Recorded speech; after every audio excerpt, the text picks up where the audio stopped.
અમારી દીકરીના પગ ત્રાહા રહેતા ને એ હિસાબે આવ્યો હતો, પણ પગ સીધા થઈ ગયા એટલે દાડો દાદાની માનતા કરી. અચ્છા, દીકરીના પગ ત્રાસા રહેતા? હા હા, જન્મથી એના પગ ત્રાસા હતા. હા હા, પણ આ સીધા થઈ ગયા ને. અચ્છા, કેટલા ટાઈમ પેલા તમે માનતા કરી હતી? 4 મહિનાની ભાણકી થઈ. અચ્છા, હા, લોલામ ત્રાસો હતો, સીધો થઈ ગયો. અચ્છા, અને શું ચડાવવાની માનતા કરી હતી જાડવા દાદા? પગ લાકડાનો પગ ચડાવવાનો. લાકડાના પગ ચડાવે. કાકા, ખરેખર આ ઝાડ છે કયું એ કયો અમારા દર્શકો? આ ઝાડ એ કુદરતી છે, કોઈ જાણી નથી ગયું છે.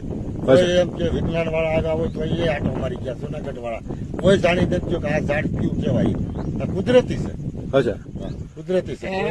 હતાધાર છે, સાચું વતન આવી ગયા હતાધાર છે. પરબે છે બાપુ, બધા આટો મારી ગયા, દર્શન કરી ગયા બધા. સંતો આવી ગયા હોય એ હાથ જોડી હાથ જોડી લઈ જાય. મેં ક્યાંથી આવી પણ અમે પૂછીએ કોઈ કહેતા નથી કે નહીં કોઈ. કોણ છે એમ નો એવા સંતો અહીં આવી ગયા. અચ્છા.